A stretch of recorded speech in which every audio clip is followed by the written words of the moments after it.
বস আপনি এটা কি বললেন? আপনি না বললেন ম্যাডামের নাম বিলকিস? বিলকিসের বিল কই, শুধু কিস বললেন কেন? আমি তোমাকে কি বলেছি? ফলো মি, আমাকে দেখে শেখার চেষ্টা করো। তুমি মোটেই শেখার চেষ্টা করছো না। তুমি কি কোনোদিন বিদেশে গিয়েছো? না বস। এই যে আমি তো গিয়েছি। বিদেশে কি হয়, মানুষের নামের প্রথম অংশ বাদ দিয়ে শেষ অংশ দিয়ে রাখে। ও আচ্ছা বস, আপনার নাম তো ইকবাল, তাহলে কি আমি আপনার প্রথম অংশ বাদ দিয়ে শুধু শেষের অংশ রাখবো, মিস্টার বাল? অবশ্যই। তুমি সবকিছু কেন পার্সোনালি নিচ্ছ?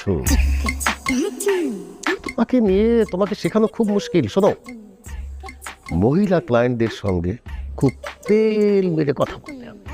বস আমাদের তো ভুল হয়ে গেছে, আমরা তো তেল আনিনি। লিটারেলি কেন নিচ্ছ? তোয়াজ বোঝো? তোয়াজ, সেই রকম তোয়াজ মানে তেল, ওই রকম তেল মেরে চলতে হবে। এবং